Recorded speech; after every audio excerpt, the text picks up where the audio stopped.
အကြံပေးမှာပြက်လာတဲ့အရေးပြပြဿနာတွေကိုရှင်းပြသွားမှာဖြစ်ပါတယ်။အကြံအတွင်းမှာရေဆော့ကြတယ်၊နေပူတယ်၊ပြီးရင်ရေကလည်းစိုနေတယ်။ sunscreen ကတော့အိမ်ကနေတော့လိမ်သွားတယ်။ဒါပေမဲ့ဟိုမှာဆော့နေနဲ့2နာရီကြာတဲ့အခါမှာ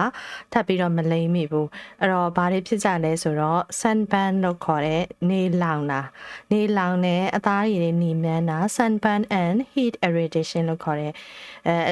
အဲ့ဒါကကြတော့ဒီဆော့တဲ့ရက်တွေမှာကြတော့တိတ်မသိတာဘူးအခုနားလိုက်ပြီဆိုတဲ့ရက်ကြရင်အသားနီနေမယ်ဆက်နေမယ်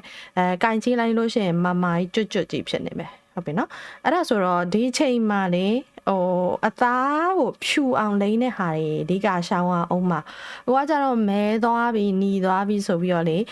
whitening ပါတဲ့ cream တွေဒီချိန်မလိမ့်နဲ့အောင်နောက်မဲဝါလို့ဆိုပြီးတော့ scrap မတိုက်နဲ့အောင်ဒါလုံးဝမှားတယ် scrap တိုက်လိုက်လို့ရှိရင်သူကငကိုကမှနီရဲနေတဲ့ဟာကပို့ပြီးတော့ဆိုးစေနိုင်တယ်အဲ့တော့ဒီချိန်မှာရေအေးနဲ့ပဲရေချိုးပါရေကိုပိုက်ကလာတဲ့ရေဆိုလို့ရှိရင်ပူနေမယ်အဲ့လိုချိန်ကြရင်ဓာတ်ရိုက်မချိုးနဲ့အောင်ရေကို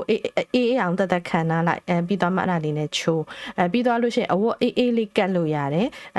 ဒီချီမျက်နှာတုပ်ပဝါလေးတွေဒါမှမဟုတ်ချီသားရိုးရိုးအဝတ်လေးတွေလည်းရတယ်ရေစိမ်လိုက်ပြီးနည်းနည်းလေးပြင်ညှင့်လိုက်ပြီးသွားရင်အဲ့ဒီရေအေးဘက်လေးနဲ့หนีလေးနဲ့နေရာလေးတွေကတ်ပေးလို့ရတယ်ရှားဆောင်လက်ပတ်ဂျယ်လေးတွေလိမ်လို့ရတယ်တနည်းကို3ချိန်လောက်လိမ်ရမယ်ဒီချိန်ရှာဝါမဲ့ဟာတွေကဒီမင်းတော့ပါတဲ့လေ color dry လို့ဟာမျိုးမလိမ့်နဲ့ဘာလို့လဲဆိုတော့မင်းတော့ပါတော့နည်းနည်းပူတယ်ပူရှိန်ပါတယ်နည်းနည်းဆက်တက်တယ်ရေချောက်ဖြစ်တဲ့အရေးပြားရရန်တာရေချောက်ဖြစ်တဲ့အရေးပြားရရန်ခြင်းကို irritated contact dermatitis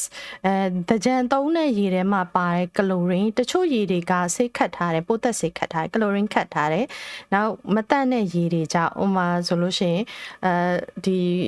သုံးတဲ့ရေတွေကအမျိုးမျိုးရှိတယ်လေဒီအိမ်မှာသုံးနေကြရေလို့တော့မဟုတ်ဘူးမတက်တဲ့ရေတွေကြောင့်ရာရန့်ခြင်းတွေဖြစ်တတ်တယ်အဲ့တော့ဘာသုံးရမလဲဆိုလို့ရှိရင်မွေးနဲ့မပါတဲ့ gentle cleanser တွေသုံးပေးရမယ် Cetaphil တို့ CeraVe တို့ကထွက်တယ်အဲ့ဒီရိုးရိုးဆက်ပြဆိုလို့ရှိရင်နည်းနည်းပြင်းတယ်လေဒါကြောင့် gentle cleanser လေးသုံးပေးရမယ်တိတ်ရရင်တော့ calamine လိမ့်ပေးရမယ် calamine lotion လိမ့်ပေးရမယ် Mazinger တို့ color dry ကကြတော့ menthol ပါတယ် menthol ပိုင်းတိတ်မကောင်းဘူးရိုးရိုး calamine လို့လိမ့်ပေးလို့ရတယ်ဆိုဓာတ်ကိုထိမ့်သိမ့်ဖို့အတွက်ဆိုရင်တော့ ceramide ပါတဲ့ lotion ဒါမှမဟုတ် cream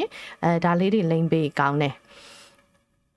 နောက်ထပ်ဘာဖြစ်တတ်သေးလဲဆိုတော့ဒီမှုချောင်းဖြစ်တဲ့အဖုအပိတ်နေမှုချောင်းဖြစ်တဲ့အဖုပိတ်တွေ fungal acne infection တွေအဲ့ဒါတွေကဒီမှုပိုးကြောင့်အရေးပြားမှာအကွက်ဖြစ်သွားတာတွေရှိတတ်တယ်ပြီးသွားရင်မှုဝက်ချန်တွေထွက်လာတာတွေရှိတတ်တယ်ဘာလို့လဲဆိုတော့တနေ့ကုန်ရေဆိုးလိုက်နေပူလိုက်ဖြစ်နေတယ်တနေ့ကုန်ရေဆိုးနေနေကြတယ်အဝစားအကျက်တွေဝတ်ကြတယ်ဆိုတော့မှုပိုးပေါက်ဖွာဖို့ကအကောင်းဆုံးပတ်ဝန်းကျင်ဖြစ်သွားတယ်အဲ့တော့မှုဝက်ချန်တွေကဘယ်နေရာတွေမှာဖြစ်တတ်လဲဆိုတော့နှစ်ဖူးတို့ရင်ဘတ်တို့ကြောတို့မှာလေမှုဝက်ချန်လေးတွေပေါက်တတ်တယ်ပြီးတော့ဒီဂျိုင်းတို့ပေါင်ချန်တို့မှာဆိုလို့ရှိရင်လည်းဂျိုင်းပေါ်နာတို့ပေါင်ပေါ်နာတို့မှုပေါက်တာတို့မှုရနာဖြစ်တာတို့ဒါမျိုးလေးတွေဖြစ်တတ်တယ်အဲ့ဒါဆိုတော့အဲ့ဒီချိန်အခုချိန်မှာဗာပြန်သုံးရလဲဆိုကီတိုကိုနာဇောဆက်ပြားဒါမှမဟုတ်ခေါင်းလျှော်ရည်လေးတွေသုံးလို့ရတယ်မျက်နှာကိုအစီပြန်စေးတဲ့ cream လေးတွေရှောင်ပေးရမယ်အစီများတဲ့ make up တွေဒီချိန်မှာရှောင်ပေးရမယ်